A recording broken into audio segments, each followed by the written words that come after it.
Bapak Ibu, saudara-saudari sekalian yang berbahagia di dalam Dhamma. Ya, kembali kita bertemu kembali dalam acara Dhamma Kelas.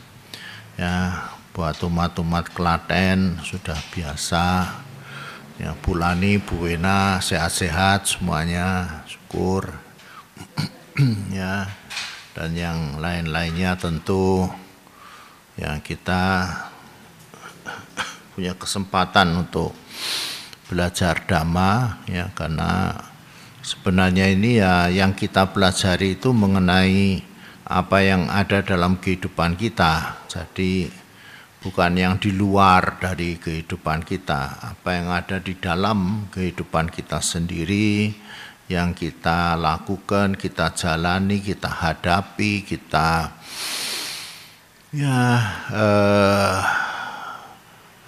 geluti dalam kehidupan kita sehari-hari itu sebenarnya Dhamma. Ya, jadi Dhamma ini bukan merupakan ajaran yang spesial dari luar, bukan, tapi ya Dhamma ini ya apa yang ada dalam kehidupan kita. Istilahnya saja Dhamma atau Dharma, itu istilah ya. Tapi sebenarnya yang disebut Dhamma atau Dharma itu ya ada dalam kehidupan kita setiap saat, setiap hari, itulah yang kita hadapi, yang ada kita ada dalam kehidupan kita. Hanya saja yang jadi soal itu kan kita itu tidak tahu. Ya, seringkali kita memang itu tidak tahu dan memang ya karena kesibukan kita dengan berbagai macam hal yang kita hadapin, berbagai macam kesulitan, problem, lalu kita sering malah tidak tahu sebenarnya ada Dhamma dalam kehidupan kita sehari-hari. Nah, ambil contoh yang misalnya yang gampang aja. Dalam kehidupan kita ya kita tidak bisa terlepas dari yang namanya perubahan, anicca. Anicca itu ya siapapun, orang yang mengerti Dhamma, tidak mengerti Dhamma, orang yang belajar Dhamma, tidak belajar Dhamma, orang yang Buddhis atau bukan Buddhis, ya semua terkena yang namanya ketidakkekalan. Ya, tidak ada yang kekal, tidak ada yang tetap, semuanya berubah sementara. Perubahan itu setiap saat kita mengalami perubahan, cuman kan kita itu tidak menyadari adanya perubahan itu. Tidak tahu kadang-kadang adanya perubahan itu. Sehingga seringkali yang kita anggap ya hidup ini tidak berubah, hidup ini ajek. Kalau kita mendapatkan sesuatu juga ajek, mendapat kesenangan yuk ajek, kesusahan yuk ajek, padahal senang itu juga nanti ya berubah, ya, susah ya nanti ya berubah, apalagi sukses ya nanti juga bisa berubah, gagal ya bisa berubah, wong semuanya itu yang namanya perubahan. Jadi ya karena kita tidak tahu, jadi kita jadi stres kalau berubah. Kalau sudah senang, dianggapnya ajek. Nah, begitu perubahan terjadi, timbul ya stres, tekanan. Tidak menginginkan adanya perubahan. Tapi ya namanya orang hidup ya. Tidak bisa kalau tidak berubah. Ya semua bisa berubah. Jadi kalau kita menjadi stres, menjadi kecewa, menjadi tidak bisa terima misalnya, ya kita sendiri yang rugi, kita sendiri yang menderita sebenarnya, kita sendiri yang susah. Ya, jadi kalau kita bisa menyadari atau kita ingat adanya perubahan, ya itu satu hal yang kewajaran. Ya memang semuanya serba berubah. Ya. Nah kalau semua berubah-berubah kan susah tuh Bante. Ya memang orang hidup tuh susah. Katanya Sang Buddha kan dukkha. Nah sekarang ngadepi murid-murid, kalau Fulani Bu Wena ngadepi murid, itu ya berubah terus. Hari ini baik, besok bisa wah kok angel temen ya nakal. Besoknya nakal berubah jadi baik. wah kok bisa berubah-ubah begini ya, ndak, ya namanya perubahan, anicca. Kalau kita ndak mau menerima itu, menganggap itu sebagai satu hal yang kekal, ya susah. Ada yang sekarang baik, besok tambah lebih baik lagi, syukur. Ya, yang diharap seperti itu. Sekarang baik, besok tambah lebih baik lagi, tambah lebih baik itu. Nah, itu yang kita harapkan. Ya, tapi ya kita tidak bisa menolak, tidak bisa memungkiri kalau lah kok jadi berubah berkurang ya, bukannya bertambah. Nah, ini juga yang namanya perubahan.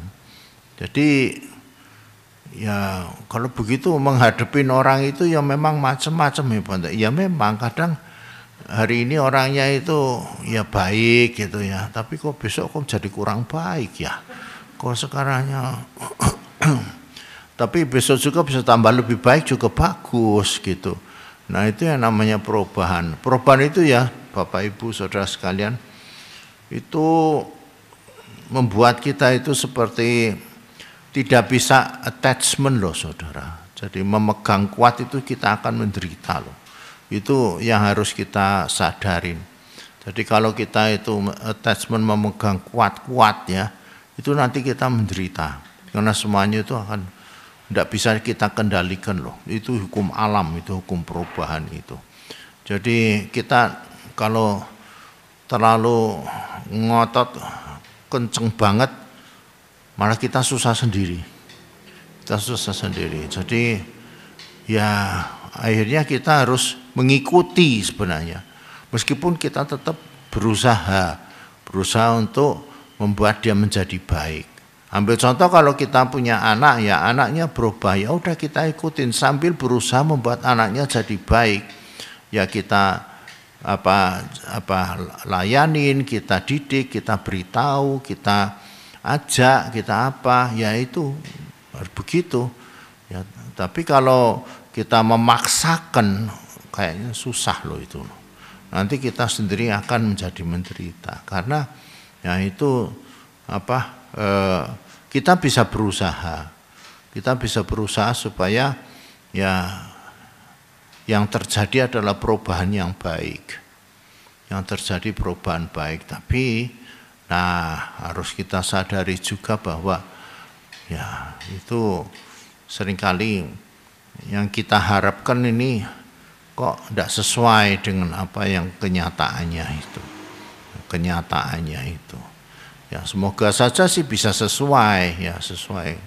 Nah kalau kita usaha supaya orang itu menjadi baik ya, lalu kita bisa membuat dia menjadi lebih baik, ya bagus, itu namanya wah usaha kita ya berhasil gitu. Dan ya tentu orang itu bisa berubah jadi baik. Jadi orang itu memang ya punya potensi lah berubah gitu ya. Tapi kalau orang itu tidak punya potensi berubah juga kadang kita juga sulit untuk merubah itu. Sudah sulit lah, lama sekali untuk bisa merubah orang itu. Ya, kadang-kadang kita suka menyerah. Tapi sebenarnya ya itu kembali kepada kesabaran.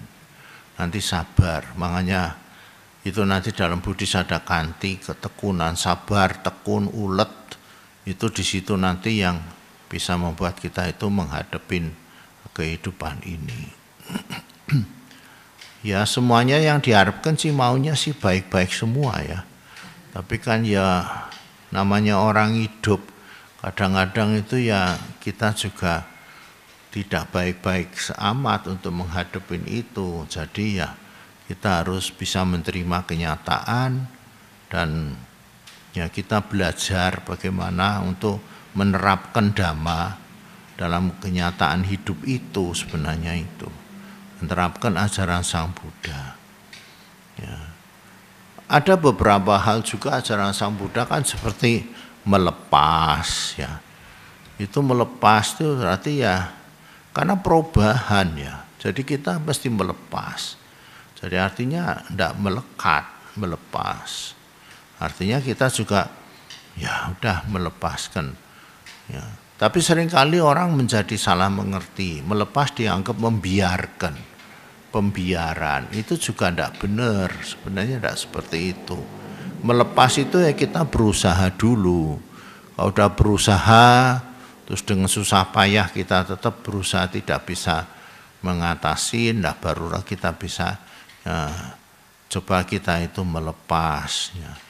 Melepas itu bukan berarti melepas sama sekali, menurunkan grade kita mungkin. Ya mungkin yang dulu kita inginnya grade-nya grade utama ya diturunkan di bawah utama. Kalau tidak begitu nanti kita bisa stres sendiri karena memang tidak mampu, potensi orang itu tidak bisa ke grade yang paling tinggi, jadi ya diturunkan ke grade yang ke bawahnya. Itu juga termasuk melepas, jadi bukan ngecul kayak begitu saja, tidak. Ya melepaskan yang kita mauin sebenarnya. Melepaskan yang kita harapkan itu, yang artinya kita turunkan supaya ya ini melihat keadaan bagaimana. Yaitu pengantar nanti saya panjang. Ya silakan bertanya. Hah? Kalau semua anicca itu terus mau pegangan apa berarti? Kan rasanya hidupnya jadi apa ya, drifting, apa ya itu kayak layangan putus gitu, karena semuanya berubah. Terus saya pegangan apa ya biar mantap gitu. Supaya kita mantap. Supaya kita mantap itu sebenarnya anicca ini ada plus minusnya. Nah, plus minusnya itu ya kalau minusnya mungkin kita nganggapnya dia berubahnya menurun, tapi plusnya itu berubahnya meningkat. Justru karena ada perubahan itu bisa berubah lebih baik supaya lebih meningkat gitu. Meningkat jadi, kan enak Bante, jadi nggak masalah. Nah itu nah, jadi kalau yang tidak enak itu. Nah makanya itu di situ bagaimana supaya kita itu menghadapin anicca, ya kita berusaha untuk meningkat sebenarnya. Berusaha untuk meningkat. Ya, sesuai kemampuan kita, kapasitas kita. Jangan berubah lalu menjadi menurun begitu. Nanti bikin soal, bikin masalah. Nah, kalau kita bisa meningkat bagus gitu. Cuman ya memang perubahan yang meningkat ini perlu usaha. Tidak bisa kita hanya kepingin saja. Pengen, ya enggak mungkin. Ada usaha untuk itu. Sebenarnya sih,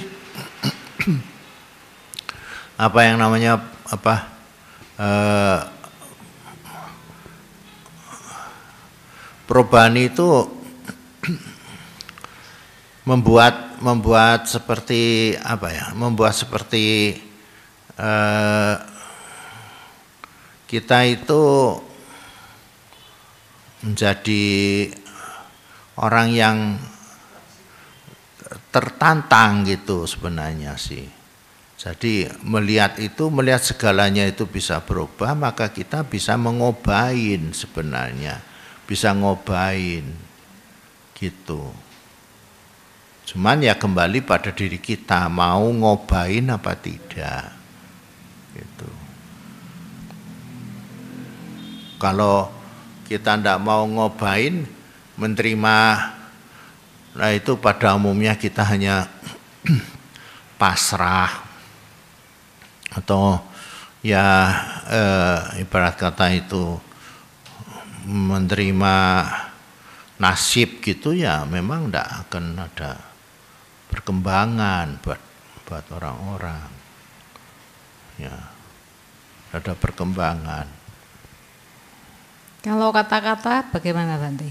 Misalnya saya hari ini ngomong saya akan memberi kamu uang 1 juta, besok saya ganti, kan anicca Bante. Jadi kan orang kan bisa menganggap ini orang pelin-pelan ya, enggak punya prinsip yang jelas gitu. Gimana itu Bante? Enggak bisa, itu itu bukan anicca. Itu bukan anicca. Ndak bisa. Itu apa tidak itu kurang ajar Bang ya. Apa? Kurang ajar itu. Apa tidak janjine ndak tepat gitu loh. Kalau janjine tepat ya mestine segitu ya, ketepatan aja. Ketepatan. Pendapat itu kan kadang-kadang saya berpendapat A hari ini, besok pendapat saya berubah jadi B. Kan sepertinya orang kan jadi bisa menganggap ini kok plan ya, kok berubah-ubah, esok dele, sore tempe gitu. Terus taunya kan kita tahu kan dalam Dhamma itu ya pikiran pun berubah gitu. Saya hari ini mikir A, besok mikir B kan bisa aja, tapi dalam hidup ini kan kadang sulit penting. Ini kok berubah, pikirannya kok berubah seperti itu, gimana? Peraturan hari ini dibikin peraturan A, besok berubah peraturannya B aja, itu tidak cocok gitu. Dia harus ada itu ya. Maksudnya tanpa dasar yang ya, kuat itu. Itu kalau harus ada dasar yang kuat sebenarnya untuk melakukan perubahan itu.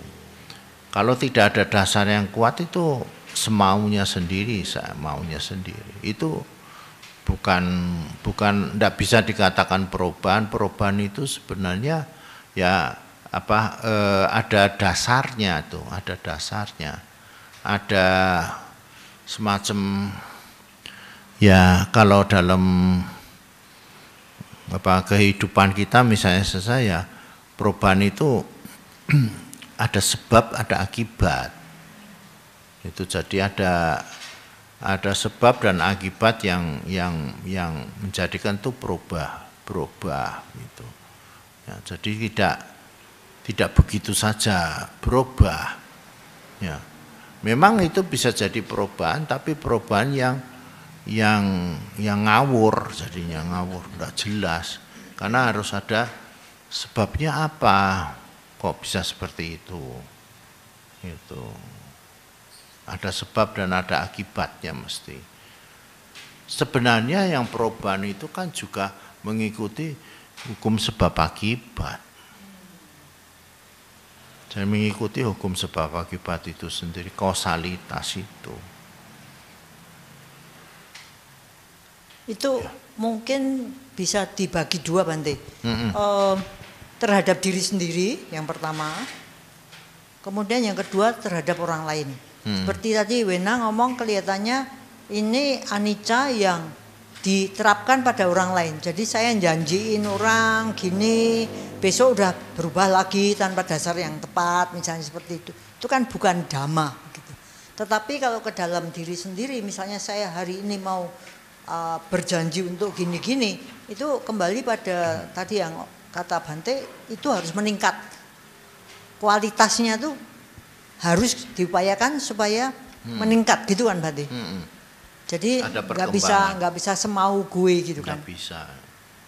Kalau ada perubahan, kan ada dua macam toh.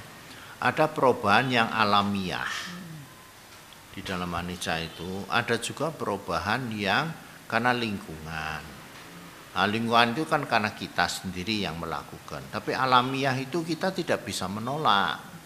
Seperti kalau kita itu anak kecil kemudian berubah menjadi dewasa, jadi remaja, dewasa, tua, meninggal dunia, itu alamiah. Itu alamiah ya, memang itu alamnya maunya alam semesta itu seperti itu, perubahan itu mesti terjadi. Jadi seperti meninggal dunia ini perubahan yang alamiah gitu. Tapi ada juga perubahan-perubahan yang disebabkan yang bukan alamiah sebenarnya. Ya. Perubahan-perubahan yang dari sebab akibat, ya, dari lingkungan, nah, di mana kita berada, itu kan tidak begitu saja alamiah gitu. Ya, kalau lingkungannya baik jadi baik, lingkungannya buruk jadi buruk. Nah, itu kan tidak bisa, tidak alamiah itu sebenarnya.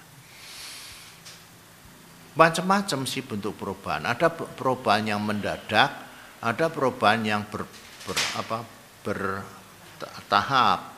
Itu begitu. Yang mendadak tiba-tiba, ya tiba-tiba seperti ya misalnya tiba-tiba banjir, tiba-tiba gempa bumi, tiba-tiba kebakaran, itu perubahan. Tapi ada yang bertahap, ya.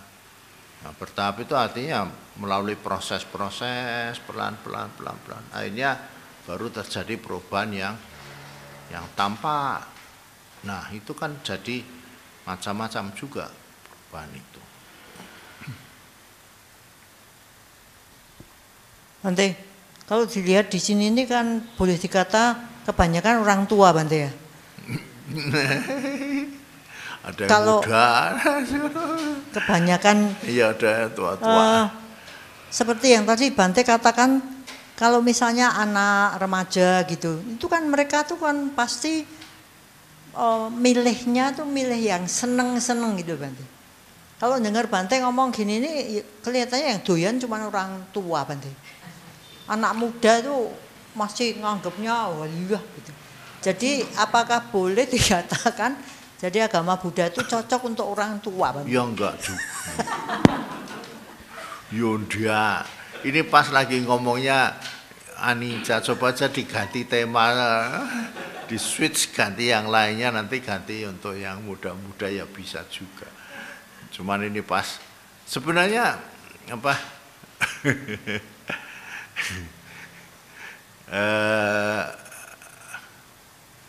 Kita melihatnya itu sebagai sesuatu yang apa? Yang dari segi yang positifnya gitu. Anissa itu bukan dari segi negatifnya. Kalau dari segi positifnya itu bahwa semuanya perubahan itu perubahan yang maju, yang perkembangan begitu. Bukan kemerosotan, tapi peningkatan gitu. Maksudnya gitu. Dari segi positifnya. Kalau kita lihat dari segi positif, bukan dari segi negatifnya. Kalau segi negatifnya kemerosotan memang. Nah, itu tergantung dari sudut pandang kita mau lihatnya bagaimana. Kalau anak muda misalnya melihat ini sebagai suatu peningkatan, perkembangan, ya bagus. Memang itu yang membuat ya, kehidupan kita bisa berkembang, bisa meningkat begitu. Nah, dan tentu di dalam hal nanti arahnya itu perkembangan peningkatan untuk apa? Perkembangan peningkatan kualitas dari kehidupan kita itu. Jadi kualitas hidup kita makin lama makin meningkat gitu. Ya. Maksudnya kehidupan kita makin meningkat itu gimana, Pak Teh? Karena kalau sekarang ini kita ngadakan meeting misalnya, kalau anak muda itu kan hura-hura gitu ya. Kalau orang tua tuh kalau meeting mesti ngomongkan piye kabare sehat gitu. Terus nanti yang diomongkan loromu obatnya apa? Jadi anicanya tuh seperti itu. Nah, kalau kita lihat posisi bahwa perubahan itu nantinya mesti mati, maka bagaimana kita ini sebagai orang yang kenal Dhamma, apakah enggak ada tuntunan gitu berarti mengadakan meeting untuk orang-orang tua? Itu sebaiknya topiknya apa gitu, Bante? Jangan cuman kowe lorone apa. Apa, Bante? Topiknya ke ini saja, Bu. Kalau Bu Lani mau pakai Maslow. Oh. Diagram Maslow.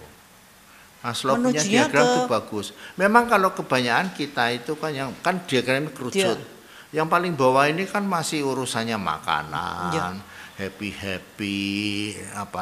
hidup yang begitu-begitulah. Nanti meningkat ke atas, sampai kepada sesuatu yang paling atas itu apa?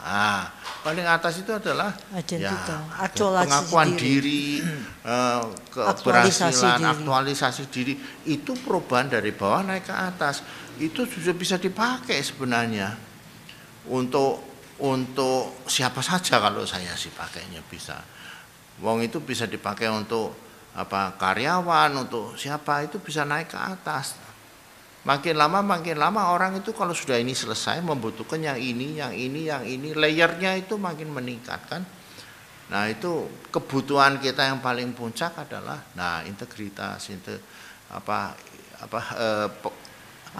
aktualisasi diri. Nah itu, di situ sebenarnya itu seperti Buddhis loh, aktualisasi diri sesuai dengan Dhamma. Dimasukkan Dhamma saja. Iya, sesuai dengan Dhamma. Akhirnya itu bisa menjadi orang-orang yang bisa katakan ya orang-orang yang menjalankan Dhamma dengan sungguh-sungguh, itu paling atas. Itu paling utama malah dibandingkan yang bawah-bawahnya. Kalau orang bawah mungkin lebih menyukai urusan sandang pangan, nanti urusan apalagi yang lain keamanan, sosial, urusan sosial itu diutamakan. Akhirnya nanti yang paling atas yang diutamakan adalah apa maknanya Dhamma, kehidupan ini gitu ya. Pada Dhamma sendiri bagaimana dia itu menggunakan Dhamma, jadi menerapkan Dhamma itu dalam kehidupan sehari-harinya dia. Sebaiknya kalau seperti itu, pertanyaan apa yang kita sebagai orang yang mau mati ini, kalau ketemu itu sebaiknya ngomongnya gimana Pak? Misalnya saja, bukan sehat, bukan gitu, tapi misalnya aja tadi yang dikatakan, gimana hari ini keluhuran apa, selama kita nggak ketemu ini keluhuran apa, peningkatan apa yang sudah kamu perjuangkan, misalnya begitu? Bisa. Atau yang kita lebih mengatakan bagaimana dengan misalnya persiapan mati? Jangan persiapan mati.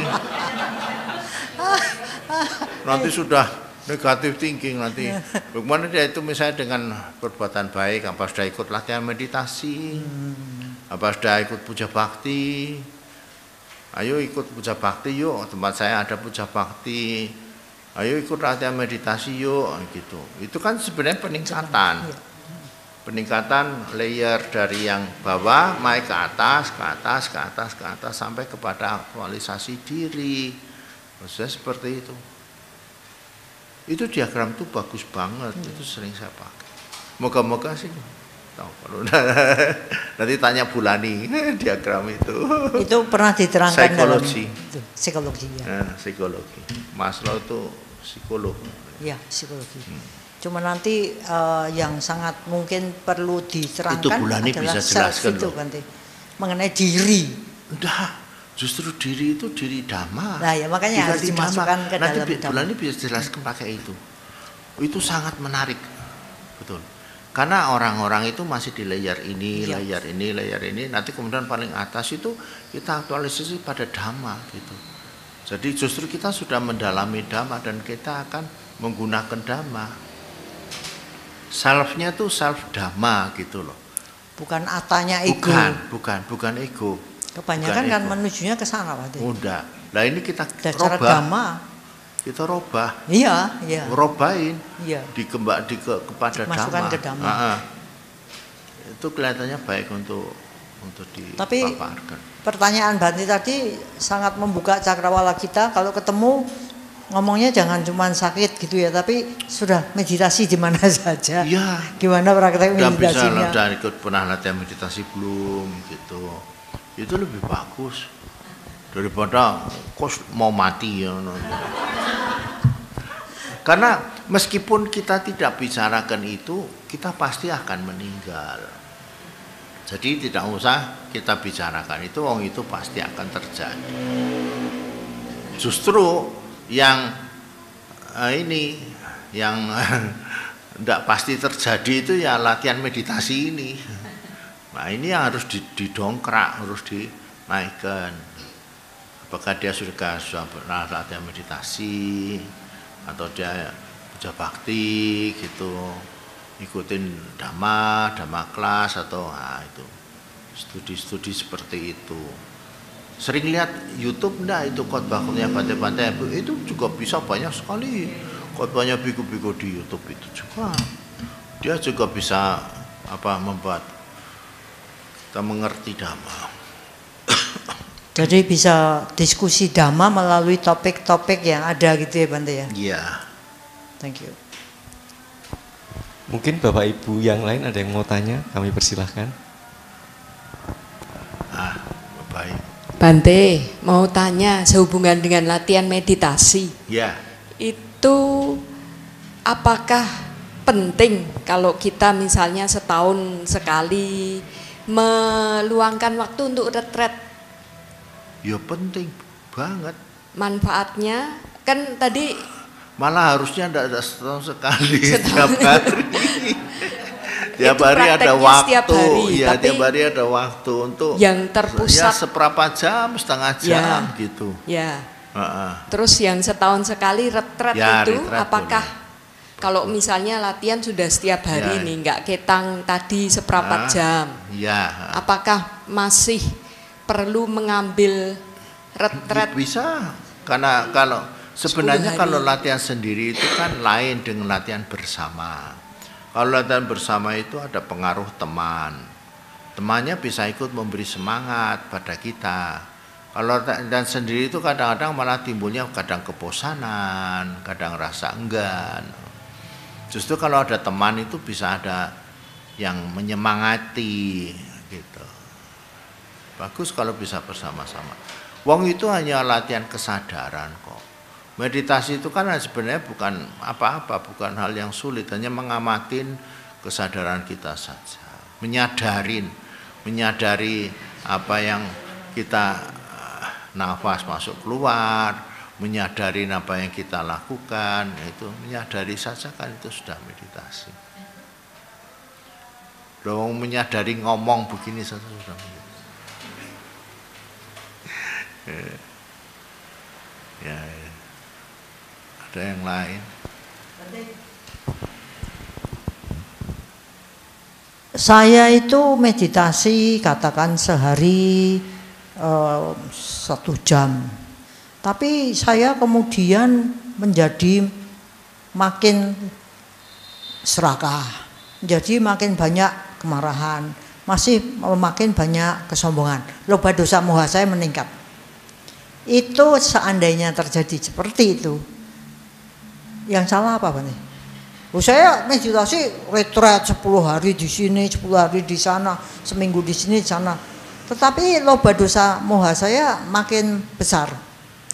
Yang salah di mana Bante? Ini terjadi Bante. Tiga pintar bulan ini takone. Ya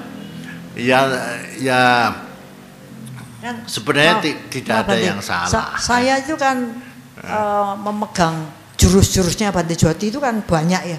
Misalnya aja bagaimana kita tahu bahwa kita ini maju dalam Dhamma. Pernah Bante Joti menjawabnya, ya kita lihat loba dosa moha kita meningkat apa menurun kan gitu.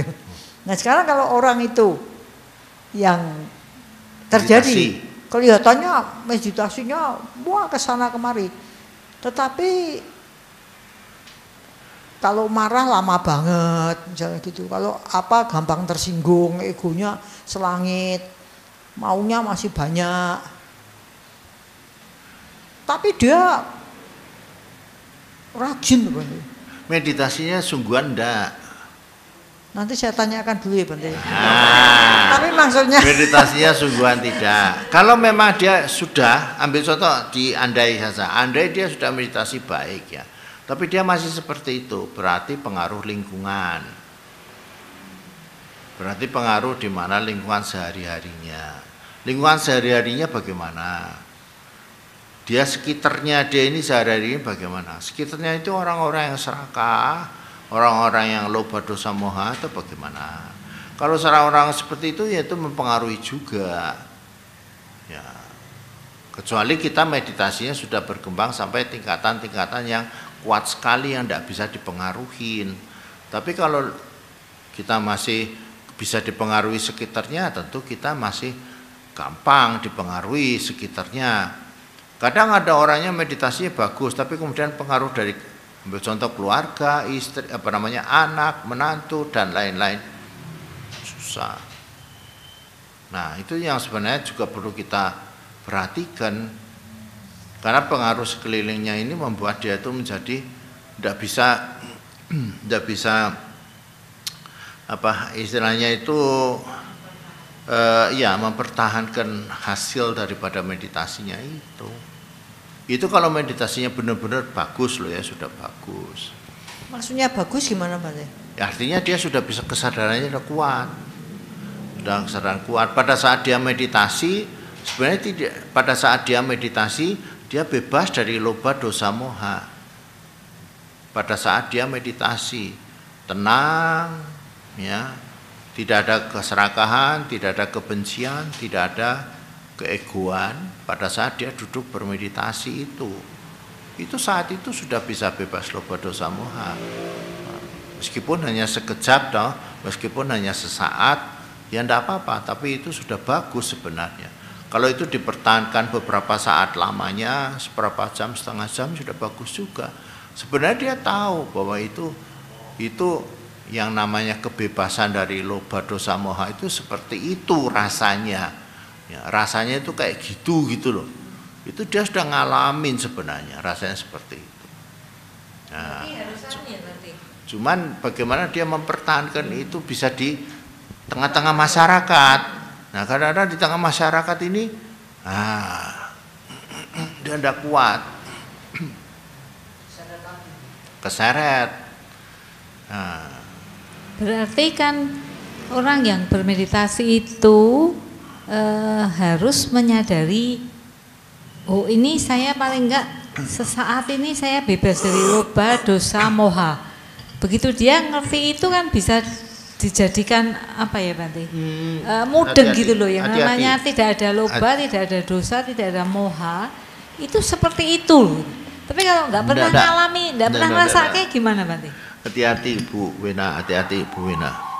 Begitu dia menyadari saya, itu sudah ada ego. Hati-hati. Itu sudah ada ego. Sebenarnya tidak usah menyadarin.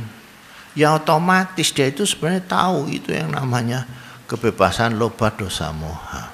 Tidak ada aku, tidak ada saya, tidak ada. Begitu ada saya, hati-hati. Nah biasanya meditasi sayanya masih muncul. Itu yang menyebabkan orang lalu menjadi egonya kuat. Sayanya muncul. Jadi kognitif ya Bante? Ya. Bukan kesadaran ya? Kan. Sayanya muncul. Wah saya sudah begini. Wah saya sudah berhasil. Wah saya sudah tenang. Saya semua. Wah bagaimana? Begitu selesai meditasi. Wah saya sudah berhasil. Wah egonya muncul. Dari situ nanti itu tidak bisa, nah itu nanti itu yang meditasinya jelek akhirnya, sehingga menimbulkan ya loba, dosa, mohanya berkembang. Mengetahui bahwa ini kondisi non loba, non dosa, non moha, bagaimana orang ini, iya maksudnya tahu dengan sendirinya Bu Wena. Iya tahu. Iya. Harusnya gitu toh Bante. Iya. Orang sedih. Kalau enggak tahu Bante. Enggak tahu ya memang ya urung tahu. Jawabannya ngono. Itu kalau Bante Sumedo, kalau ini yang buku lagi saya baca itu menerjemahkan situasi itu menarik. Bante Sumedo ngomong ya, it's like this gitu. Ini kayak gini. Ya udah cuman kayak gini gitu. Iya. Jadi bukan aku gini, aku gitu enggak ya. Cuman kayak gini gitu. It's like this.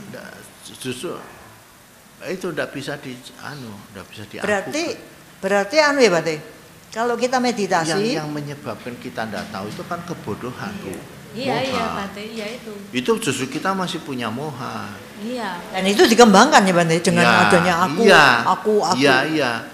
Justru nanti kalau kita sudah mohanya berkurang, itu kita tahu sendiri, itu bebas dari loba, dosa, moha itu ya, karena mohanya udah berkurang, gitu.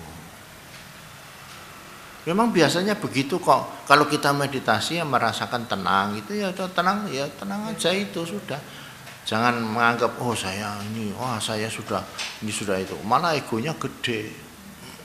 Maka bisa dilihat bahwa orang-orang yang katanya meditasi tapi egonya meningkat, berarti dia salah di kognitif ya Bante. Pada waktu dia meditasi, dia menganalisa situasi itu dengan bahasa, bukan dengan kesadaran. Betul. Betul ya Bante ya? Ya betul. Kognitifnya jalan. Kognitifnya yang jalan. Ya betul, betul. Benar itu.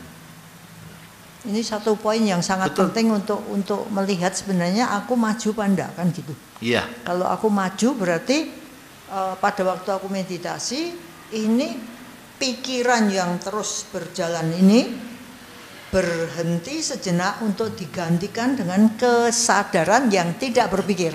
Iya. Gitu ya Bante ya? Iya. Kalau kognitifnya tetap berkembang, maka yang jadi adalah mohanya meningkat. Gitu Bante. Dengan mohanya meningkat, loba dosa ikut meningkat. Itu kalau diceritakan Pancakanda jelas. Kalau pikiran itu bentuk pikiran, sangkara, bukan winyana. Nah, kalau sangkara yang berkembang, egonya bisa berkembang. Karena bentuk-bentuk pikiran, itu permainan pikiran. Permainan pikiran kita yang masih wah, ini saya itu bentuk pikiran semua kan? Tipuan. Iya. Itu kan bukan merupakan kenyataannya. Kenyataannya justru di kesadarannya itu. Berarti harusnya memperkuat winyana atau Bante? Winyana. Bukan sangkara kan? Bukan sangkara, bukan. Nah itu nanti ke sana. Lah kebanyakan orang masih keblosok di sangkara. Betul. Sehingga apa? Sehingga itu menimbulkan ego, menimbulkan kebanggaan, menimbulkan merasa diri hebat dan macam-macam karena keblosok masuk ke sangkara. Kalau dia masuk kepada winyana kesadaran, dia diam sebenarnya, dia itu bagaikan gong pecah itu sampai di Dhammapada. Tidak bersuara, diam dia itu. Karena dia udah ngerti dengan sendirinya kok, dia ngerti sendirinya. Di dalam kurikulum Bante, kurikulum itu kan ada apa yang ditransfer gitu ya Bante, sesuatu dari sumbernya ditransfer ke muridnya kan. Kalau pelajaran kita sebagai guru, kita mengajarkan sesuatu, sumbernya ini mentransferkan sesuatu ilmu katakan sampai ke destination tujuannya. Caranya ini metodologi, metode. Betul. Kemudian pada waktu sudah nyampe ke tujuan, kan ada assessment Bante. Testing lah, ujian lah. Nah, kalau kita ini asesmennya meditasi. Ya. Ada tebak takonan asesmen meditasi. Diterangkannya gimana Bante? Gimana ini asesmen meditasi hasilnya kita dapat 90 atau dapat 20? No duka. No duka. Tidak ada penderitaan. Semakin kita maju, dukanya semakin sedikit. Belum. Makin sedikit. Itu kan kontradiksi dengan duka toh. Berkebalikan. Ya. Makin tinggi, dukanya makin sedikit. Duka ini kan macam-macam. Duka ada perasaan, duka yang perubahan. Semeleh, iya. Yang katanya semeleh dalam bahasa Jawa. Sumeleh itu sama, pun masih ada dua macam ya Pak. Sumeleh itu sama dengan melepas. Nyelehke itu melepaskan. Sumeleh. Nah, di dalam meditasi itu memang pakai sumeleh pertama kali. Kita kalau mau meditasi itu memang harus lewat sumeleh dulu. Soalnya kalau tidak sumeleh, nanti pikiran kita muter. Ada aja yang dipikirkan, Apa wae metu. Sing ono pikiran metu. Sana sini mikirnya. Nah, itu kalau nyumelehke itu disalehke supaya orang supaya tidak keluar. Nah, le nyumelehke itu gimana? Malah saya ngajari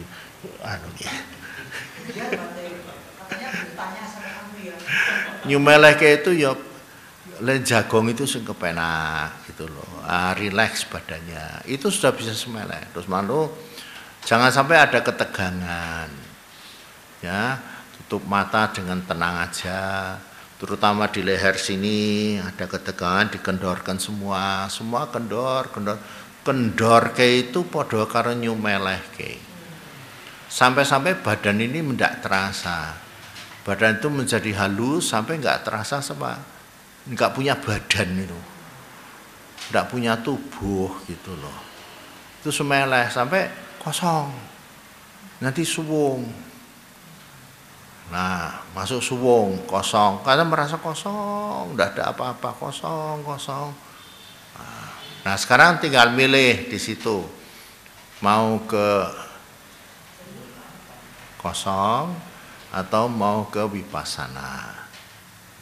Nah, milih di situ nanti. Itu jalannya itu nanti motong.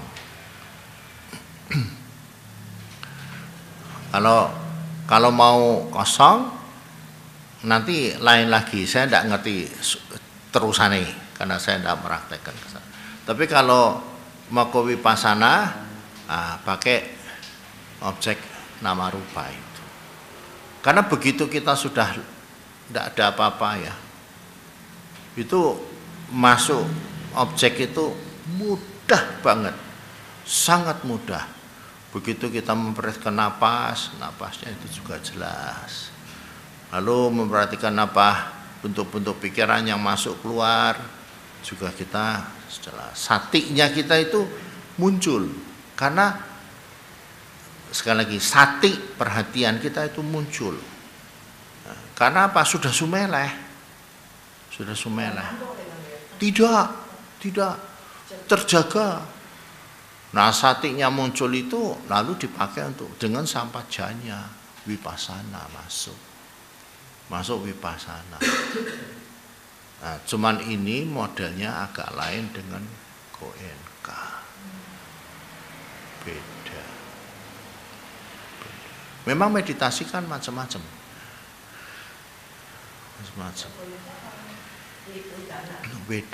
Bedanya nupassana.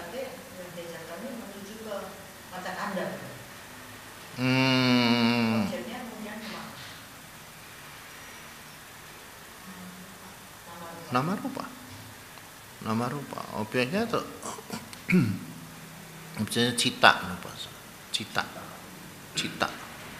Cita bawana. Cita nupassana. Sadar.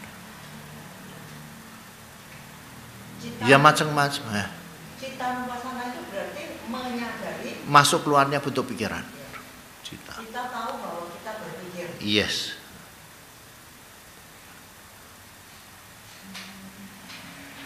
Nah, kalau sing bagian itu tahu yang kalau sumeleh diteruske.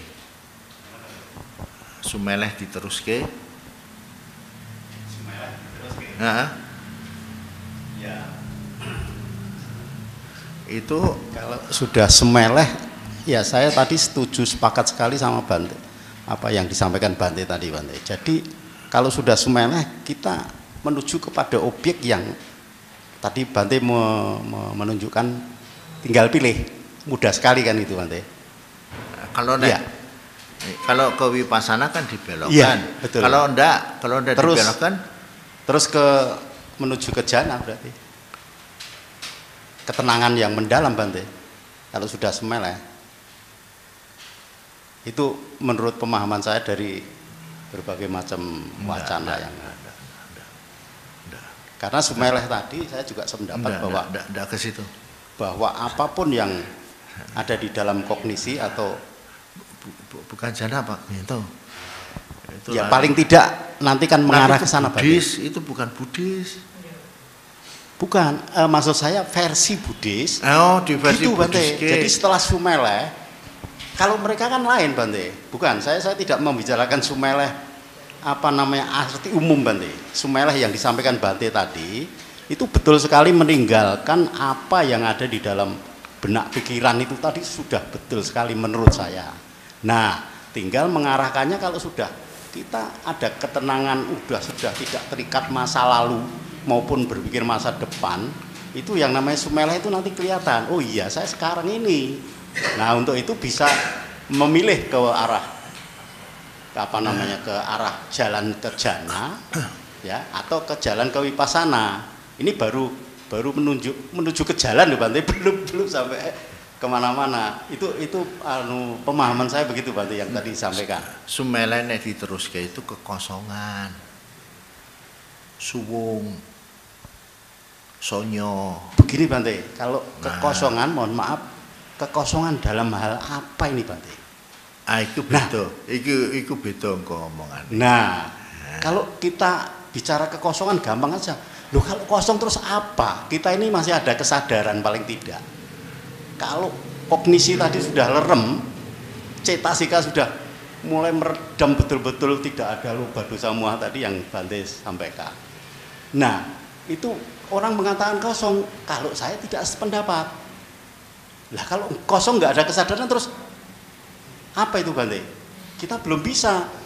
Apakah itu menembus jalan ke yang namanya nibbana? Saya juga belum berani mengatakan seperti itu Bante. Itu mungkin pendapat saya Bante. Ya wes. Ya itu pemahaman saya Bante.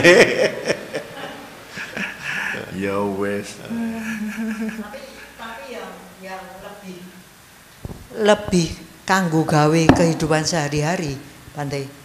Itu kan sebenarnya bagaimana kita melatih pikiran untuk tadi ketenangan, kemudian menujunya mestinya ke wipasana, karena wi itu special, pasana melihat. Jadi wipasana itu melihat dengan cara yang khusus.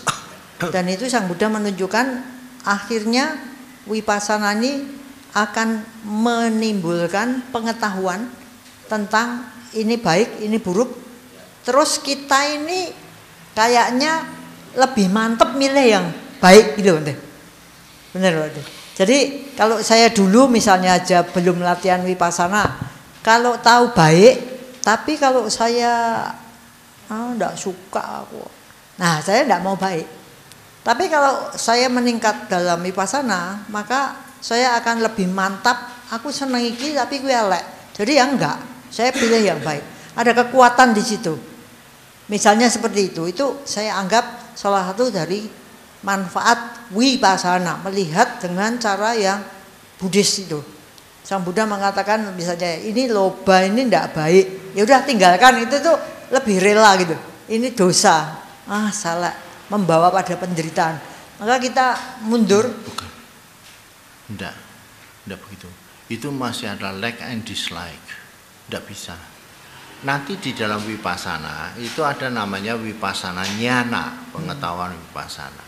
Itu kita akan mengalami kondisi-kondisi di mana kita akan merasa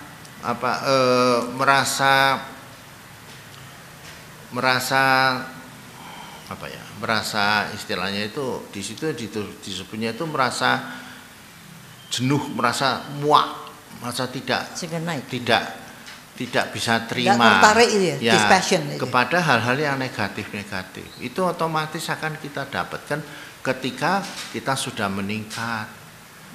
Jadi itu bukan merupakan penolakan, bukan aku yang menolak, bukan, tetapi secara otomatis aku tidak bisa terima diri. Itu ya, mencondongkan diri kepada hal yang nanti aloba dosa moha. Itu otomatis yang loba dosa otomatis.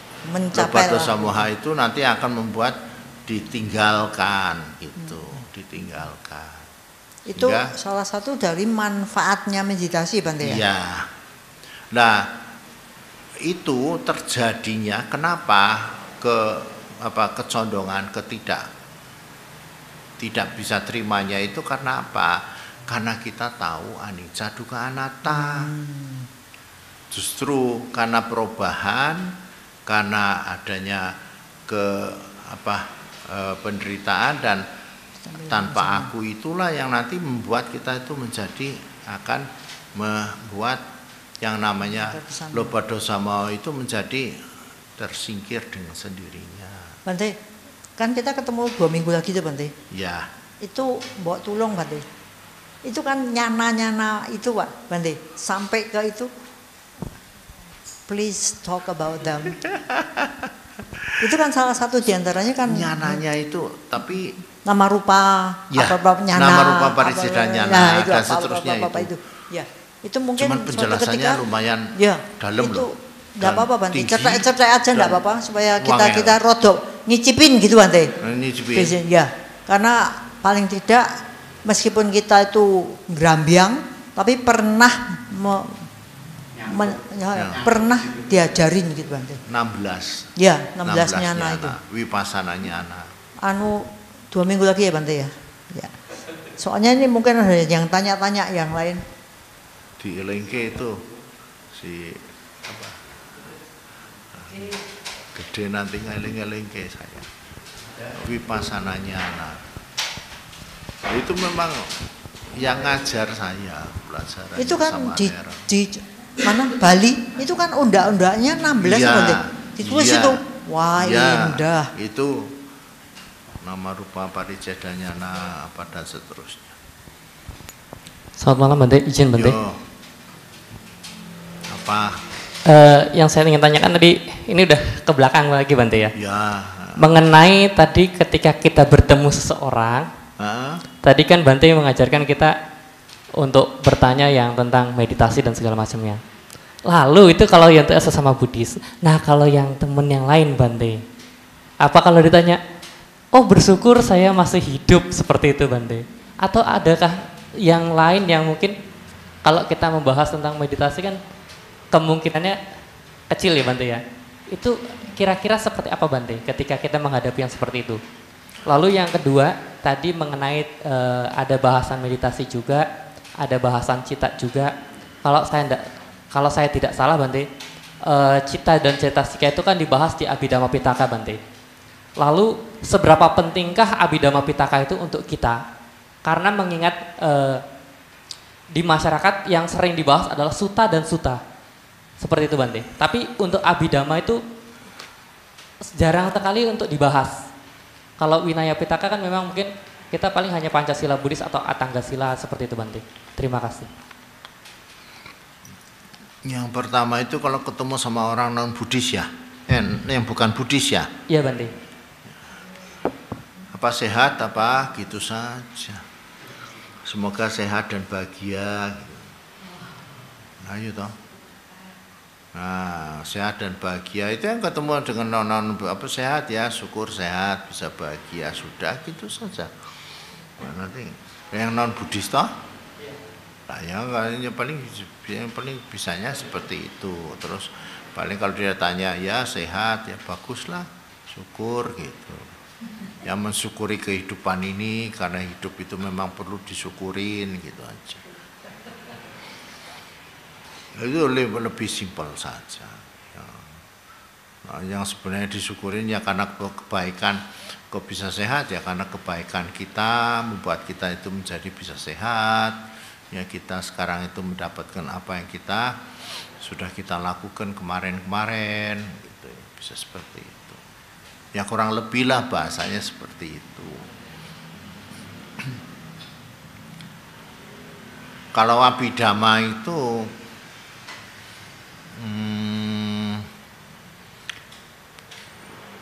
buat pengetahuan bagus,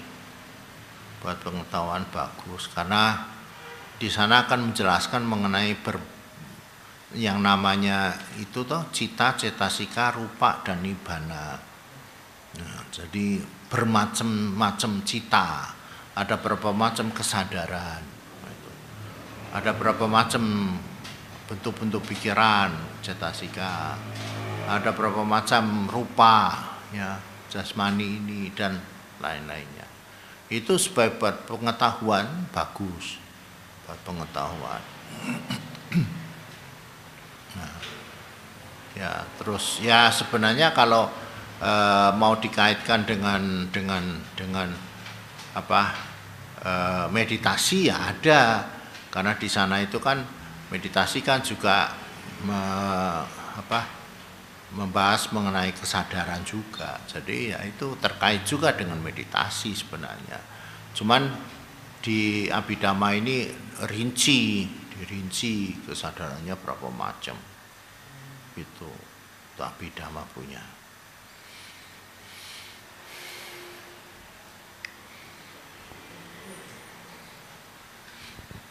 Bante, ada orang yang, tapi bukan Buddhis ya, yang ngomongnya gini, wes aku ki pasrah Allah kan gitu ya. Tapi nek iso njaluk, kalau bisa minta itu jangan sampai kita itu mau mati itu banyak penderitaan dan lama penderitaannya. Terus saya ngomong, wah bagus, tapi kan belum tentu bisa minta gitu kan. Jadi mbok sudah nerima saja apa yang terjadi nanti, ya udah. Kalau kita harus lama menderitanya atau banyak menderitanya, ya udah dilakoni aja. Terus dia ngomong, tapi tidak bisa, kita harus minta karena kamu akan diberi. Pintu harus diketuk, maka ketuklah pintu, maka pintu akan dibukakan. Kan begitu kalau di kitab suci tetangga. Nah, menghadapi hal-hal seperti gitu itu, kalau kita lihat bedanya antara dhamma dengan keinginan seperti itu, gimana Bante? Iya. Di sana soalnya ada sosok yang dimintain. Itu yang ada yang jadi soal. Sehingga dia itu betul-betul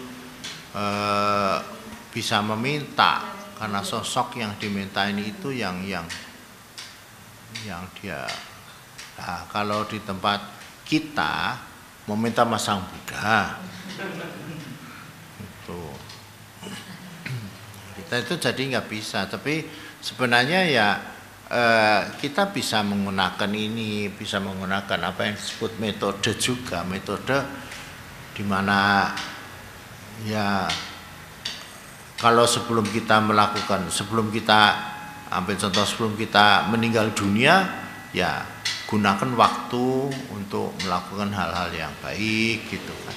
Itu bisa juga toh. Jadi kita tidak usah minta, tapi kita bisa mendapatkan juga ya, dengan cara kita melakukan hal-hal yang baik begitu. Caranya beda. Supaya kita tidak menderita sebelum mati, atau menderitanya nggak lama atau nggak banget gitu. Gimana? Entah apa? Jurinya. Karena kan kebanyakan dari kita tuh kan kalau mau mati kan ada rasanya ketakutan untuk wah kok itu stroke sampai 6,5 tahun, itu sampai di dodel itu pakai ventilator itu sampai kan ada kengerian juga. Lalu bagaimana kita memberikan kesadaran untuk ngeleremkan pikiran dalam hal seperti itu, Bang? Karena kan kita nggak tahu apa yang menanti kita. Terus untuk menasehati harusnya gimana, Bang? Thank you. Gini.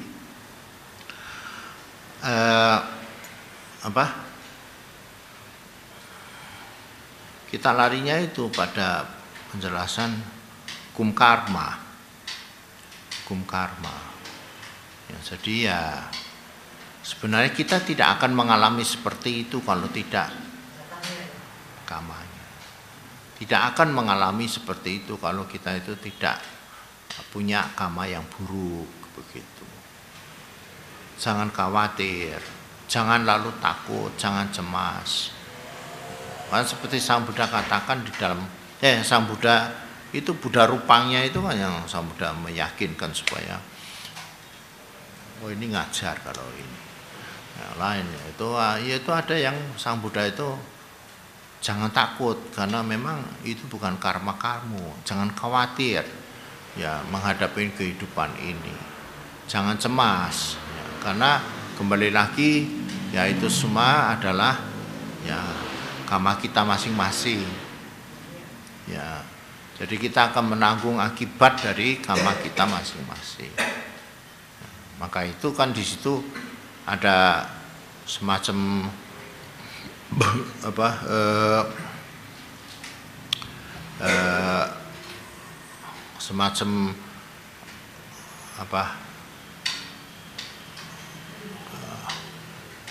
menguatkan batin kita supaya kita itu tidak menjadi khawatir dan sebagainya. Itu menguatkan batin kita bahwa ya kita kembali pada kama wipaka kita masing-masing.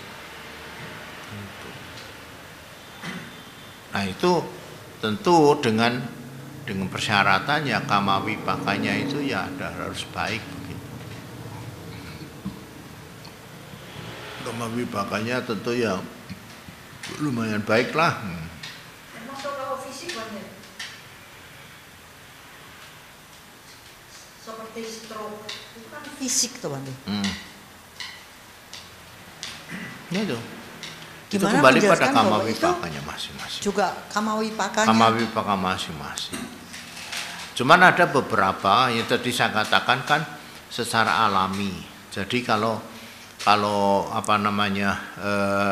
jantung makin lama makin tua itu makin lemah, paru-paru makin tua makin lemah, itu kan alamiah. Tidak ada urusan dengan kama wipaka. Ya otomatis kalau sudah tua jantungnya lemah, otomatis paru-parunya lemah. Ya itu karena ya tambahnya usia. Itu karena alami. Nah ini tadi katakan yang alami ini kan tidak bisa kita kaitkan dengan kama wipaka. Bukan ya Bante? Tidak ada, secara tidak bisa. Fisik ya udah, fisik bisa. kena hukumnya fisik ya memang sendiri. Dia kena fisik sendiri, hukumnya sendiri. Nah itu kita harus juga menyadarin bahwa ada kekuatan alam. Jadi ada kekuatan alam yang memang kita tidak bisa menolak begitu. Seperti halnya itu usia tua, sakit, meninggal dunia, itu kan sebenarnya kondisi-kondisi alam. Nah kalau saya punya duit Bante, saya punya duit, saya stroke tidak bisa apa-apa. Terus karena saya punya duit ya diusahakan macam-macam. Padahal saya dalam posisi katakan saja misalnya tidak sadar, vegetable ya, dalam posisi saya koma katakan. Sampai di mana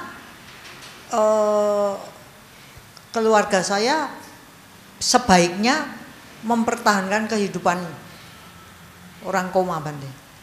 Oh itu tergantung pandangannya loh, pandangan yang dia pegang. Jadi tergantung dari prinsip hidupnya. Yang keluarganya atau yang iya, sakit?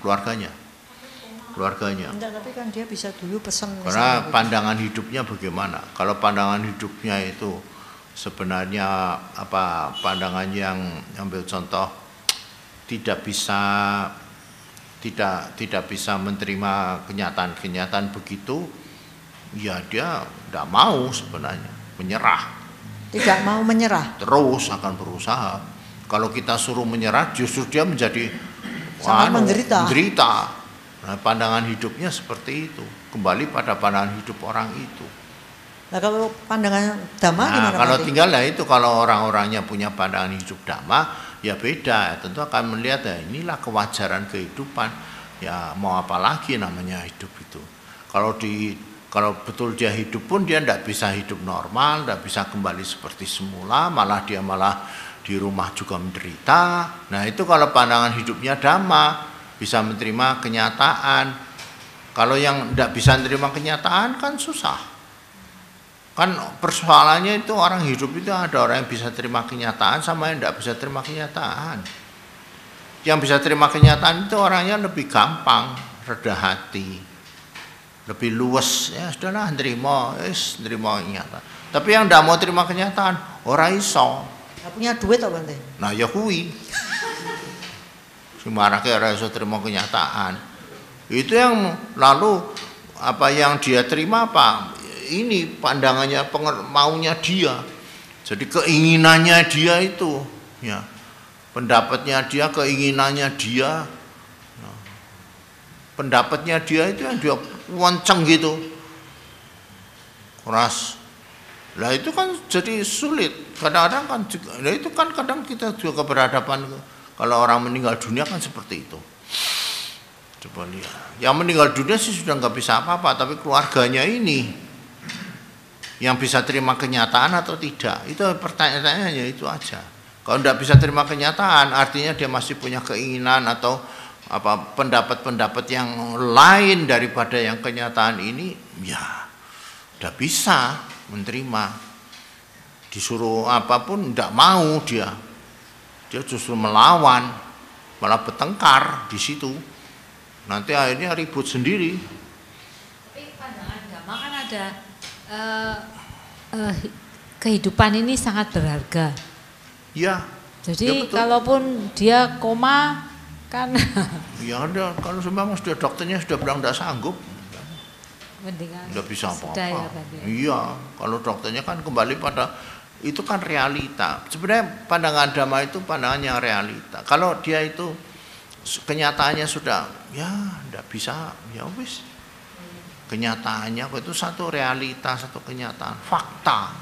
Satu hal yang fakta, yang tampak jelas. Tapi kadang-kadang kan kita kan tidak bisa hidup dengan kenyataan. Hidupnya itu dengan keinginan, dengan apa kemauan-kemauan kita.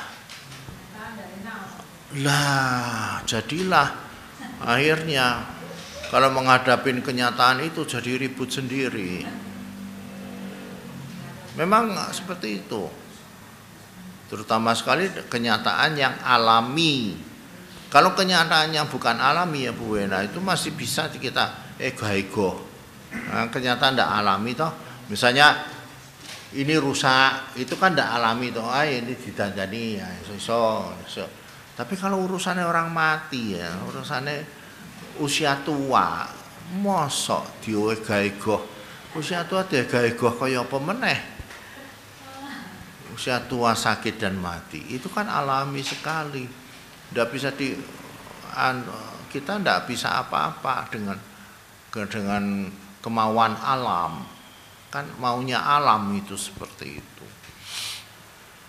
Ya kalau barang-barang yang ini kan itu kan ya maunya kita mau ini dandani besok dibongkar dadeke anu apik ya bisa saja wong itu bukan urusan alami. Tapi kalau urusan alami sebenarnya sih ya kita terima kenyataan saja. Itu paling mudah karena ya di sana kita menjadi ya bijaksana malah. Tapi ya itu harus dibedakan, ada hal yang bisa alami atau tidak. Kalau tidak alami ya nggak bisa. Kalau lihat anak sekolah sing macam-macam gitu, itu janjane tidak alami itu ya harus didandani memang. Jangan lalu alami sih. Oh wis ya bubar satu bubar semuanya. Ya tidak bisa karena itu tidak alami sebenarnya. Anak yang tidak beres itu harus dandani misalnya. Ya seperti itu memang.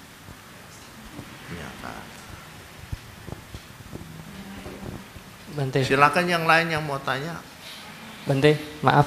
Ya. Berarti secara pandangan Buddhis kita memandang kehidupan itu demikian adanya ya Bante. Waktunya sakit ya sakit, selagi bisa diobati gitu Bante. Atau bagaimana? Waktunya mati ya mati ngono bener. Iya Bante. Waktunya mati ya mati Bante. Kan itu sudah terjadi dengan. Tapi nek waktunya sakit itu masih bisa diobati gitu. Ya, itu dandani diobati. Tapi kalau waktunya mati kan berarti udah terima karmanya gitu Bante. Terima namanya. Lalu ini sedikit Bante. Kan kita di dalam kama itu kan ada kama pendukung ya Bante. Ada. Nah, di dalam kama itu ada kama pendukung. Lalu ketika misalnya ini lagi kerja atau segala macam, ada hewan yang terbunuh, itu kama saya atau saya akan berpikiran loh mungkin saya menjadi kama pendukung dia untuk mati, itu bagaimana Bante? Pembenaran Bi. Mateni ora apa-apa marake. Enggak, maksudnya tanpa disengaja gitu Bante. Tiba-tiba terbunuh. Dengan berpikiran, oh mungkin itu apa? Ini menjadi kama pendukung saya untuk biar dia mati gitu Bante. Itu bagaimana Bante? Jangan sampai mikir seperti itu. Ya, itu kita tidak tahu persis jalannya hukum kama. Itu nanti masuk ke dalam apa yang disebut kama niyama. Ya, proses kama itu kita nggak bisa menentukan ini. Saya membunuh itu adalah suatu hal yang wajar karena memang dia matinya di tangan saya. Yo jangan begitu. Itu namanya apa permainan pikiran kita, rekayasa kita gitu. Jadi tidak bisa ya. Yang jelas kalau kita melakukan sesuatu perbuatan dengan ada niat. Nah, niat itu kama, tapi kalau nggak ada niat ya nggak bisa disebut kama. Kalau kamu misalnya membunuh apa, tapi nggak ada niat, tiba-tiba jalan lalu ada binatang kepidak mati, lah memang nggak ada niat lah terus ya nggak bisa dikatakan pembunuhan itu. Nah, tapi kecuali kamu memang ada niat untuk membunuh, nah di situ ada namanya perbuatan pembunuhan. Yang dipentingkan tuh niat. Ya, niatnya itu nanti ada yang berat, ada yang ringan. Kalau niatnya itu berat sekali, tentu buahnya perbuatan itu jadi berat. Tapi kalau niatnya ringan, ya buahnya jadi ringan. Nah, niat ini juga macam-macam. Niat yang bagaimana? Ya, karena niat itu bisa niat untuk ambil contoh. Ya, karena loba dosa moha, atau niat untuk yang bukan loba dosa moha. Itu beda akibatnya. Kalau kamu misalnya membunuh sesuatu ya, binatang ya karena benci ya, atau karena memang kamu sengaja serakah loba ya ingin mendapatkan dari situ. Ya itu beda dengan misalnya membunuh karena kamu membela diri. Kalau kamu membela diri, misalnya mau digigit ular, lalu tiba-tiba kamu lari, tapi ularnya tidak bisa, kemudian kamu ambil batu, maksudnya untuk menutup ular, tapi ularnya jadi mati. Oh itu pembunuhan juga, tetapi dengan niat untuk melindungi diri. Beda buahnya. Berarti intensitas nanti hasil kamanya berbeda juga ya Bante?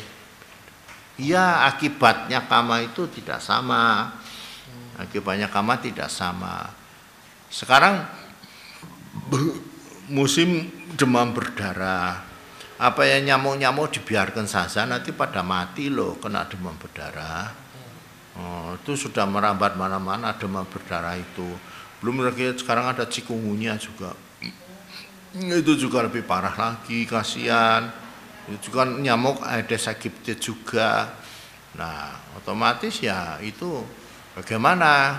Nah, ini kembali kepada niatnya.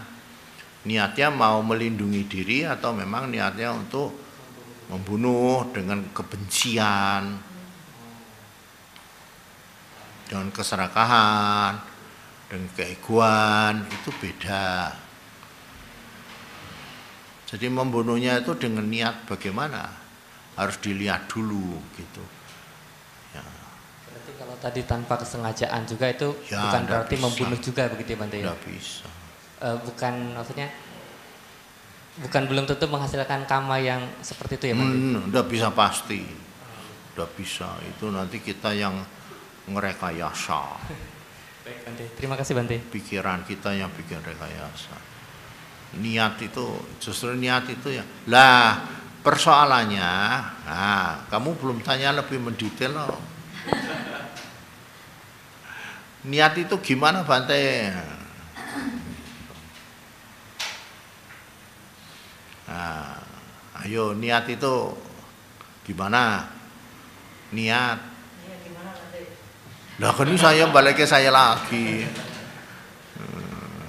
Ayo, niat itu Kehendak toh, kehendak. Ya. Kehendak. Kehendak itu suatu bentuk pikiran toh? Kehendak itu ada bentuk pikiran. Ya, itu kehendak itu muncul tentu karena ada sebab apa, tidak suka, tidak senang, benci, muncul kehendak untuk membunuh. Kehendak itu muncul ada sebabnya. Gitu. Ya. Nah sekarang persoalannya kalau kita melakukan satu perbuatan itu secara otomatis, gimana? Jawab. Nah, iya, otomatis, biasaan. Plak kan ada toh yang otomatis.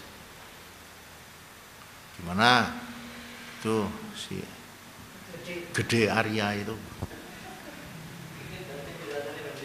Otomatis.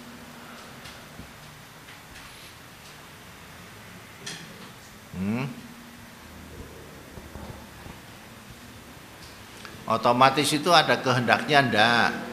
Kalau otomatis berarti langsung. Otomatis berarti langsung Bante, tanpa ada kehendak. Iya. Ada kehendaknya ndak? Tidak ada Bante. Ada.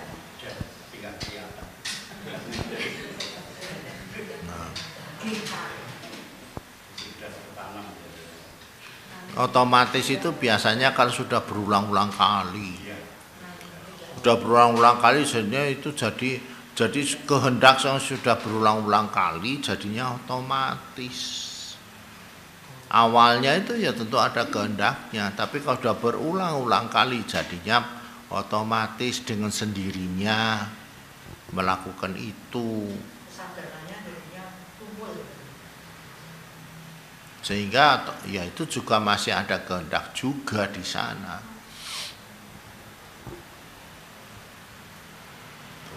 Lalu untuk menghentikannya bagaimana Bante? Hah? Untuk menghentikannya bagaimana? Apa? Untuk supaya berhenti Bante, bagaimana Bante? Disadari. Nah ini bagus nih. Disadari. Just aware, sadar. Begitu muncul kehendak itu sadar. Ada kehendak membunuh. Stop.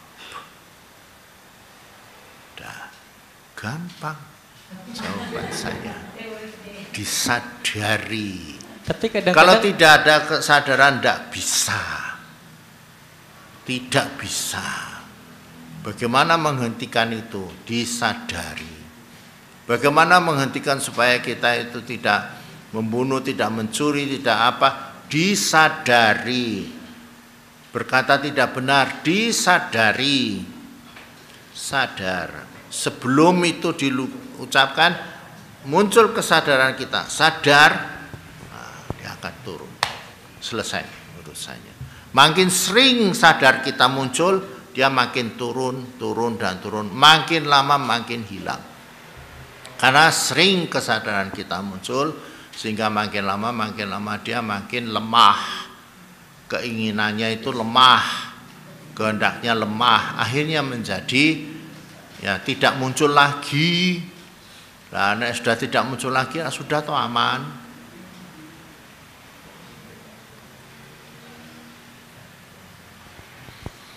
Ini meditasi. Gampang ya. Disadari. Monggo. Tekan samulu. Selamat malam Bante. Ya. Saya kan perumah tangga dan bertetangga, tapi saya tidak mau ada masalah. Tapi ada orang kalau pas hujan buang sampah, tapi bau sekali lewat depan rumah. Terus gimana caranya biar kita tidak punya masalah tapi teratasi gitu?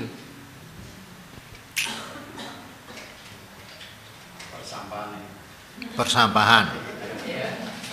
Kalau urusan dengan masyarakat, urusan sekeliling seperti itu ya, kayaknya ya harus ditanganin bersama. Ya istilahnya itu bersama itu ya antara bapak dengan tetangganya itu dan ada pihak ketiga yang bisa menjembatani. Nah, biasanya yang menjembatani itu misalnya Pak RT, Pak RW, Pak Lurah. Nah, itu kita solusinya seperti itu. Itu artinya ya solusi dengan bijak ya, dengan kebijaksanaan. Karena ya supaya sama-sama senengnya, yang tetangganya seneng, yang kitanya juga seneng gitu, sekeliling juga seneng, sama-sama bahagia gitu. Ya, itu. Karena masyarakat itu mesti harus ada sebenarnya antara kita dan kita, cuma butuh orang yang menjembatani, media. Ya, medianya siapa? Nah, ini orang yang di masyarakat itu dipandang, terpandang. Yang terpandang siapa? Pak RT-nya misalnya, Pak RW-nya. Nah, itu yang terpandang, yang dimintain bantuan. Ya kita kasih tahu begini-begini, bagaimana solusinya gitu. Kayaknya tangganya tidak mau keluar ruang dan tidak mau buang itu loh. Ya dibuang dia nenek.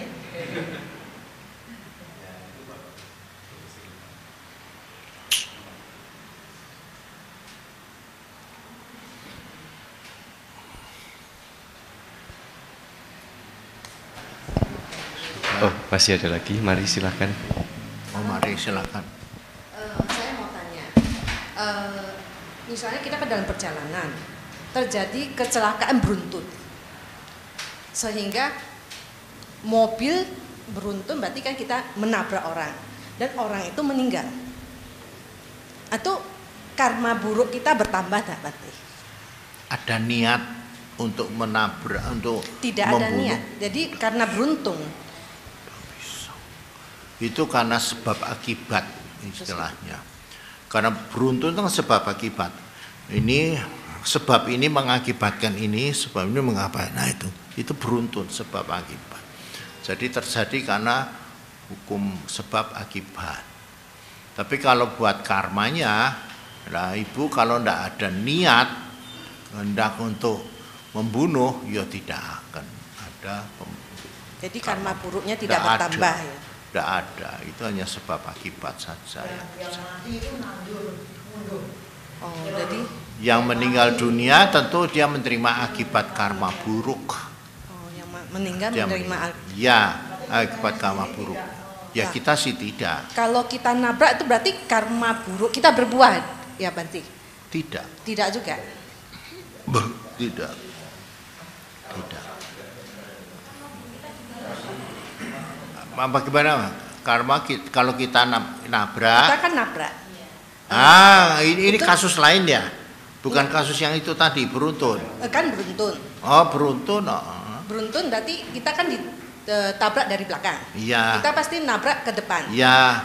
Tapi mobil kita menabrak depan mengakibatkan orang itu meninggal. Iya.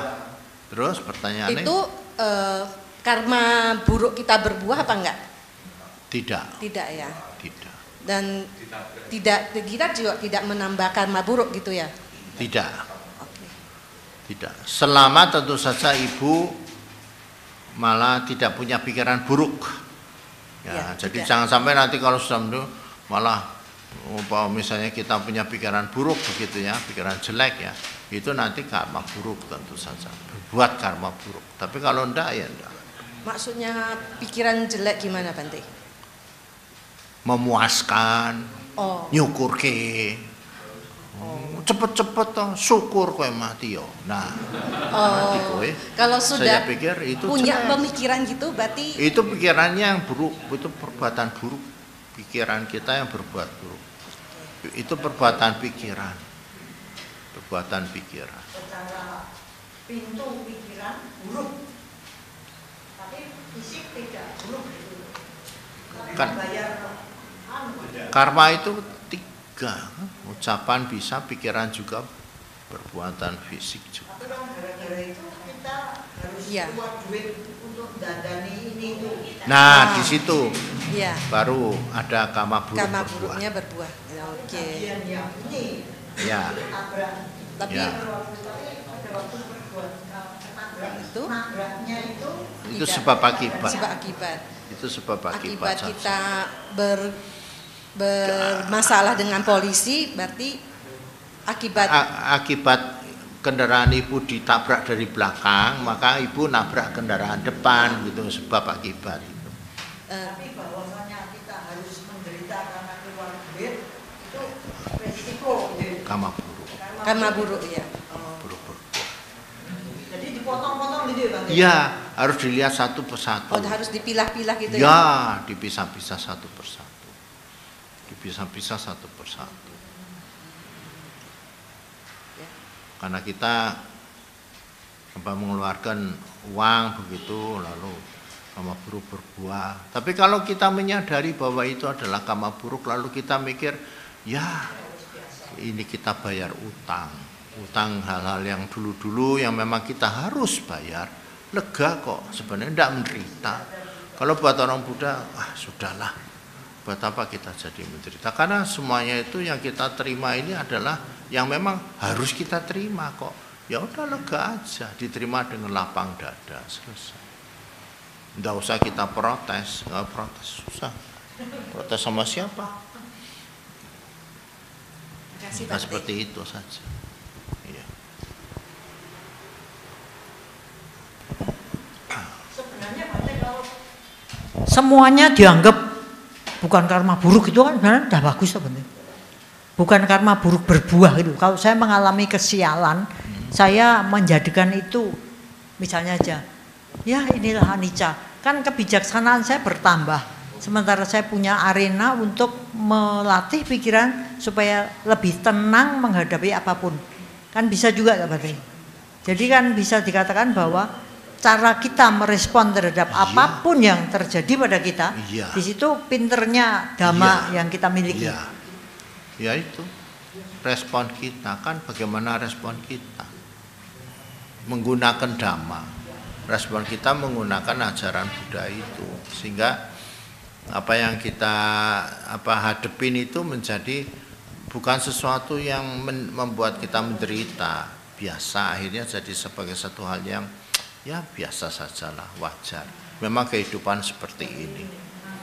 Ya namanya kita harus keluar uang, ya keluarlah, selesai. Tapi kalau orangnya punya pemikiran lain, punya pendapat lain, atau punya itu pandangan hidup, ya medit itu pelit, itu jadi soal ngapain, jadi sulit bisa mengeluarkan uang untuk dan itu, wah sudah protesnya luar biasa, itu bisa semua disalahin semua, itu mobil yang nabrak di belakang, di depan, semua disalah-salahkan, karena sebenarnya awalnya karena kemeditannya itu, kepelitannya itu sebenarnya. Yang meditnya itu, coba kalau tidak medit sebenarnya sih dia tidak protes mana-mana, sudahlah, memang ya harus keluar, ya keluar rumah. Ya namanya di di perjalanan, bagaimana kalau tidak mau disenggol ya di ora setinggu. Mobilnya toko ning garasi wae dikukupi beres ngono to.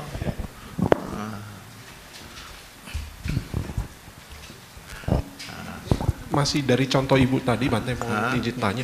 Tadi yang ditabrak ibu depan itu mati. Itu tadi apakah selalu karma buruk sedang berbuat terhadap si mendiang? Ya, meninggal dunia. Itu dia sedang memetik buah karma. Buah karma buruk. Ya, buah karma buruk. Karena dia justru meninggal. Karena ada juga ya yang ditabrak dia tidak meninggal, misalnya ditabrak begitu paling dia luka-luka. Jadi masih ada karma baik. Ya, karena tidak semuanya orang diseruduk mesti mati, tidak toh. Kan ada yang malah hanya luka-luka aja, kemudian dia bisa sembuh, ya berarti dia masih punya karma baik begitu. Atau bisa jadi mungkin saking kompleksnya hukum karma, Bante pernah jelasin, ternyata yang ditabrak mati itu sedang cancer stadium 4 yang kalau dia nggak mati waktu itu dia akan penderitaan lama. Oh justru bisa jadi ya, itu jadi, bisa saja malah iya karma baik sedang berbuah. Iya. Oh iya. Ya. Jadi lah itu sih hukum karma bisa seperti itu. Jadi ya Bisa saja seperti begitu, bisa saja. Untung matinya ditabrak, jadi malah keluarganya bilang terima kasih Ibu. Buat orang Buddhis juga kalau sudah meninggal dunia juga ya udahlah, memang orang hidup meninggal dunia dengan cara apapun juga kita bisa meninggal dunia kok. Ada yang meninggal dunia secara alami, tiduran, tiba meninggal. Ada yang meninggal dunia karena ya sakit, ada meninggal dunia karena musibah, ada kecelakaan, macam-macam orang meninggal dunia. Marana damomhi, maranang anatito.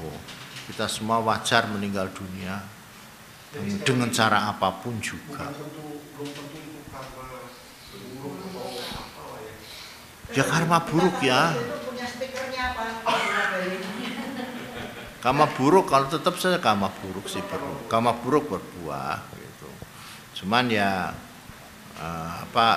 di situ kan mungkin ada blessing in disguise dengan yang lainnya lagi. Ya malah kesempatan dia bisa ya lahir kembali di alam yang bahagia itu ya udah bisa, tapi ya enggak usah mikir-mikir sampai situ lah. Nanti kamu malah daripada saya susah sekarang berarti saya bunuh diri, kesempatan katanya berarti lahir di alam yang bahagia, mati aku malah kata saya itu nganjurin pembunuhan diri ada jadinya. Nggak bisa juga gitu ya, kita nggak tahu, nggak bisa memastikan, tapi yang pasti ya itulah jalannya hukum karma, begitu jalannya hukum karma ya, jangan lalu iya cari kena alasan. Sudah ya. Cukup ya. Cukup ya. Cukup ya Bapak Ibu semuanya. Terima kasih Bante. Nyana. Maslow jangan lupa tapi. Sudah Pak. Maslow. Oh ya. Oh gitu. Siapa yang bahas bulan ini?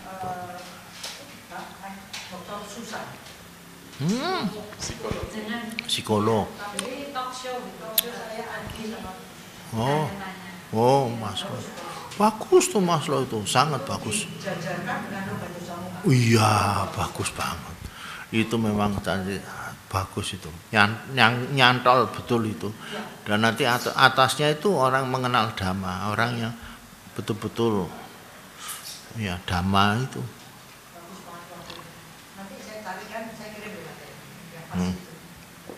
Ya, kalau ada bagus tuh. Demikian tadi Bapak Ibu dan saudara-saudara Dhamma kelas kita pada malam hari ini, dan sampai ketemu 2 minggu lagi dengan Bante Joti tentang nyana-nyana dalam Vipassana, Bante ya. Baik. Ini agak mendalam, mungkin nanti perlu persiapan lebih matang begitu supaya kita paling tidak mencicipi seperti apa sih pengetahuan-pengetahuan dalam Vipassana. Tapi pasti nanti Joti bisa menjelaskan yang kita pasti mudah, karena Bante Joti itu orang luar biasa. Jadi dulu ikannya ngasih PR saya, pinter ngasih PR sama Bante Joti ya, jadi Bante Joti punya PR. Ya, makasih.